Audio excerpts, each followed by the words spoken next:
insieme, cari telespettatori, a un altro appuntamento del Gusto della Terra. Questa volta il nostro gusto si orienterà verso una produzione straordinaria della regione del Veneto, l'olio di oliva DOP extravergine Veneto naturalmente. Le province interessate sono quelle di Padova, Vicenza, Verona e Treviso.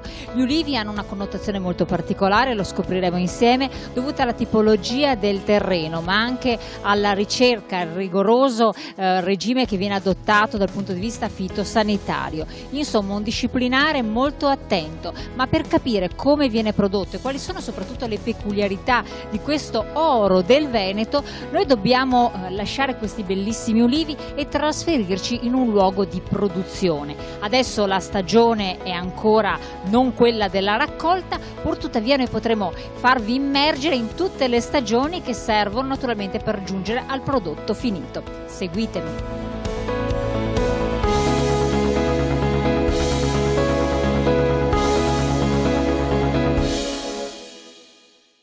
E allora, cari telespettatori, ci siamo spostati, in modo particolare ci portiamo nel cuore della Val Pantena, a Grezzana, per scoprire dove si producono, uno dei luoghi dove si producono questi straordinari oli d'oliva DOP. In modo particolare siamo nella zona della Val Pollicella, in provincia di Verona, anche se sappiamo, come vi ho spiegato, che sono 4 le province interessate nella regione del Veneto per la produzione di una DOP che è eccezionale. Ma per scoprire i segreti di queste produzioni artigianali, che conservano comunque le caratteristiche di un tempo, pur nell'innovazione, nell'utilizzo anche della tecnologia, incontriamo il presidente del consorzio olio extravergine di oliva DOP del Veneto, ed eccoci con Daniele Salvagno, che tra l'altro, grazie di ospitarci presidente, è anche presidente nazionale FederDOP, quindi quando mai un'occasione del genere ci può capitare avere un presidente nazionale in Veneto.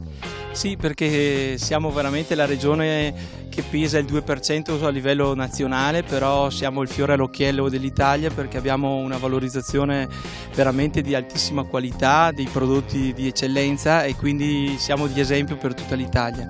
Volevo chiederle, un consorzio di tutela dell'olio d'oliva, non a tutti è conosciuto a livello nazionale l'olio d'oliva del Veneto come DOP, adesso si sta facendo strada, si sta affermando anche nei mercati, è una cosa importantissima. Qual è il ruolo del consorzio? Beh, il consorzio ha un'attenzione particolare alla vigilanza e alla garanzia del prodotto stesso. C'è una filiera di tracciabilità derivante da ogni singolo produttore che raccoglie le olive, viene monitorato la produzione, le piante, c'è un catasto olivicolo veramente dall'alto, loro coi GIS controllano ogni singola pianta, quindi c'è una tracciabilità di filiera impeccabile. Abbiamo la certezza di avere il prodotto da quelle piante, il consorzio vigila su questo. Ma non solo, ma essendo DOP abbiamo un ente terzo che è il CSQA, che è un ente completamente autonomo, riconosciuto dal Ministero, e che va a controllare ogni singola pianta e il ruolo del consorzio se ha fatto bene o male il suo lavoro. C'è un disciplinare anche molto rigido che deve essere rispettato, che menziona diversi tipi di olive, in modo particolare qui alle nostre spalle, voglio ricordare ai nostri telespettatori, siamo a metà luglio, per cui le olive non sono ancora mature, però sono piccoline e pronte per ottobre, vediamo settembre-ottobre, immaginiamo se tutto va bene. Comunque ci sono diverse tipologie di olivi e quindi di olive di leggere variazioni nell'olio. Ci racconti un attimo? Tenete presente che abbiamo il Grignano e il Favarolo che deve superare il 50% all'interno del disciplinare, quindi un disciplinare molto rigido che permette di caratterizzare al meglio quello che è la peculiarità delle olive autoctone del territorio. E tenete presente che riportiamo il 75 di acido oleico, è uno dei valori più alti in tutti i disciplinari di produzione d'Italia.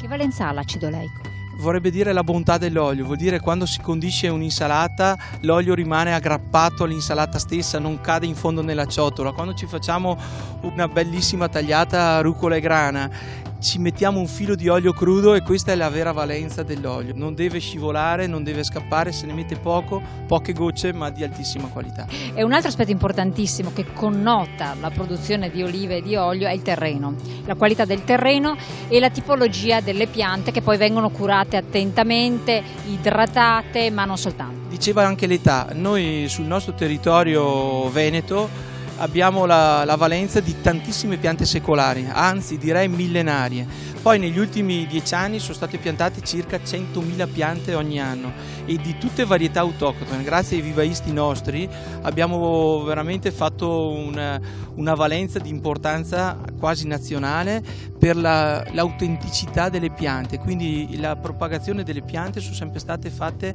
con le polette, con i ramettini del nostro territorio, quindi zero in contaminazione, non abbiamo problema di xylelle, proprio perché il materiale vegetativo è stato propagato sul posto. Che caratteristiche ha questo terreno rispetto ad altre parti d'Italia? Questi terreni? Beh, innanzitutto siamo tutti sulle colline, quindi sono terreni molto poveri, ghiaiosi, sassosi.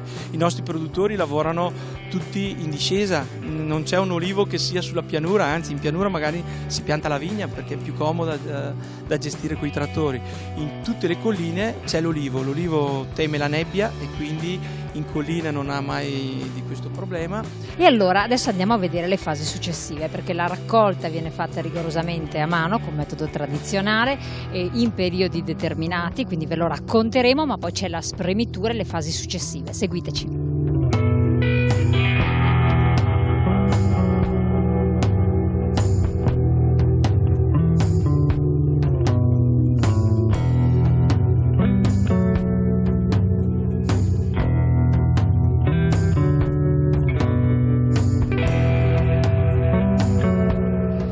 Ed eccoci entrati nel frantoio. Allora adesso vi raccontiamo, anzi il Presidente ci racconta le fasi dalla raccolta alla produzione, poi scenderemo in un luogo particolarissimo perché lì avverrà l'imbottigliamento, la fase terminale. Presidente, dove ci troviamo? Innovazione, dicevamo tecnologia nel rispetto rigido e rigoroso della tradizione. Sì, perché il frantoio deve essere come una farmacia, deve essere lindo, pulito, è un ambiente alimentare, pertanto le olive arrivano in giornata, in tempo reale, devono essere lavorate. Il segreto veramente di un bravo frantoiano è quello di fare pulizia, quindi pulizia del prodotto in primis, quindi l'oliva deve essere assolutamente lavata, defogliata e pronta per essere raccolta all'interno di un frantoio veramente lindo e ligio. Tra l'altro è un prodotto molto molto delicato, subisce delle trasformazioni con la temperatura. Qui con l'utilizzo di questi macchinari innovativi invece c'è il rispetto di tutte le fasi della produzione. Teniamo presente che noi in funzione della maturazione delle olive scegliamo se lavorarlo con il sistema tradizionale con la molazza, quindi con le macine in pietra come una volta, oppure se l'oliva è leggermente troppo matura la lavoriamo col frangitore. Il frangitore è una macchina in acciaio che spacca completamente nocciolo, buccia e polpa. Questo per ottenere degli oli leggermente più fragranti e più profumati. Questa miscelanza tra tradizione e innovazione ci permette di creare dei blend che sono perfetti per il consumatore finale. Qual è la stagione di raccolta delle olive normalmente? Allora, di solito si inizia a metà di ottobre, si predilige sempre raccolte anticipate per preservarne i profumi e gli aromi. L'oliva teniamo presente che è come una mela, nel momento in cui si ammacca inizia il nero e lì iniziano le fermentazioni. L'oliva è lo stesso, è un frutto che viene dalla pianta, quindi il tempo minore che passa tra la raccolta e la lavorazione, quindi il crash, e lì avremo il maggior numero di profumi, aromi e di antiossidanti. Quindi questa è la tempistica per noi frantoiani, siamo veramente, è la nostra stagione, quindi i produttori raccolgono, noi dobbiamo essere pronti giorno e notte a lavorare l'oliva che arriva. Raccolto a mano? Sì, principalmente a mano oppure con degli scutitori meccanici, ma sempre comunque azionati dall'uomo. Questo è fondamentale, con le reti a terra, in modo che l'oliva non va mai a contatto con il suolo, ma bensì su una rete alimentare. Poi vengono messi su dei bins, cassoni rigidi, che lo impone il disciplinare di produzione, proprio per non far sì che si ammacchi l'oliva, e poi viene all'interno del frantoio. Il frantoio si macina questa oliva e poi va in fase di grammolazione, una delle fasi importantissime che, come vediamo, si utilizzano delle grammole sotto azoto per preservare i profumi, perché nel momento in cui andiamo a imbottigliare l'olio vi dobbiamo imbottigliare anche il profumo. Allora noi scendiamo perché andiamo in un luogo a temperatura costante dove Sì, questo è fondamentale. L'olio nel momento in cui nasce è come un bambino, è appena nato, va preservato e conservato e accudito. Quindi cos'è la soluzione migliore? Proprio tenerlo a temperatura costante e controllata e sotto azoto, battente di azoto. Questo perché l'ossigeno ossida il prodotto, quindi se noi eliminiamo l'ossigeno preserviamo questa caratteristica veramente di un olio nuovo e fresco.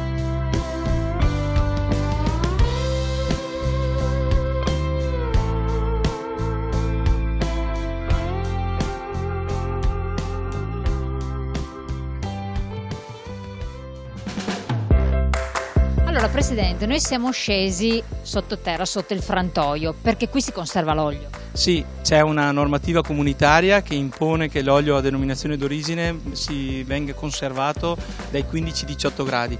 Noi ancora prima di questa normativa avevamo già fatto lo stabilimento a temperatura controllata come una grande orciaia, dove l'olio rimane a temperatura costante, estate e inverno, e sotto battente di azoto. Questo ci permette di preservare quelle caratteristiche di come nasce l'olio.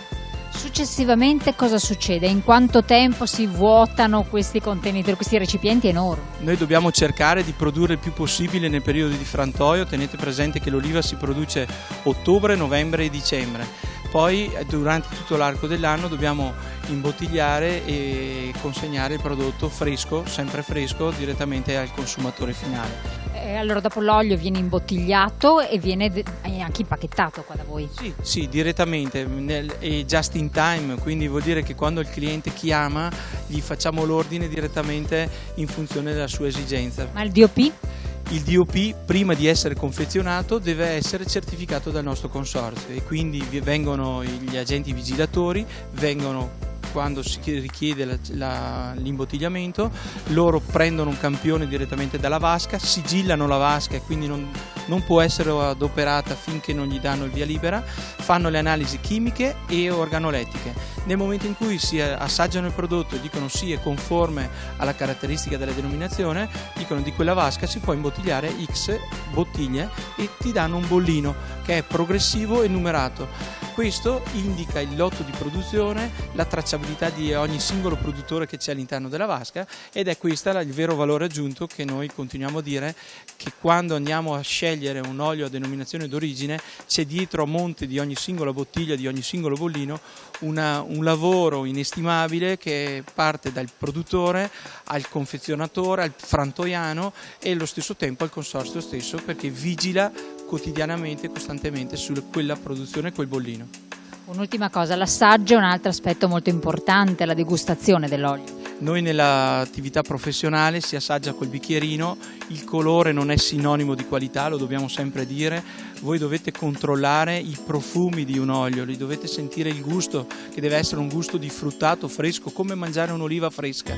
Voi non fatevi ingannare dal colore dell'olio, l'olio è l'unica cosa che non si guarda, a maggior ragione il bicchierino, usiamo dei bicchierini viola per essere oggettivi al punto veramente, quindi voi andate a prendere magari piuttosto un bicchiere del vino, metteteci dentro l'olio e guardate quanti righine fanno, come nella glicerina del vino, quando un buon vino importante lascia quei segni di glicerina nel bicchiere. Lo stesso per l'olio, vediamo quante ondine crea, quanto è aggrappante sul bicchiere stesso. Questa è la densità del prodotto, significa che a monte abbiamo fatto una lavorazione a freddo, quindi una lavorazione a temperature basse, controllate, con una preservazione del frutto sano. Grazie Presidente. Allora il nostro viaggio alla scoperta, alla conoscenza anche di questo prodotto, questo oro del Veneto, non è soltanto Veneto, però qui in Veneto vi è una produzione molto rigorosa, molto attenta, rispettosa delle tradizioni e anche estremamente particolare, che vale la pena di imparare a conoscere. Noi abbiamo cercato di darvi alcuni suggerimenti supportati dal Presidente del Consorzio, naturalmente a voi alla scoperta del territorio, che può essere un'ottima opportunità per vedere delle località stupende, perché questi olivi si trovano fino a 500 metri di altitudine in luoghi collinari che sono anche dal punto di vista turistico belli da scoprire, ma soprattutto imparare a degustare, a scoprire un prodotto che ben si abbina con altri prodotti, con altre DOP della nostra straordinaria regione. Grazie e buon proseguimento.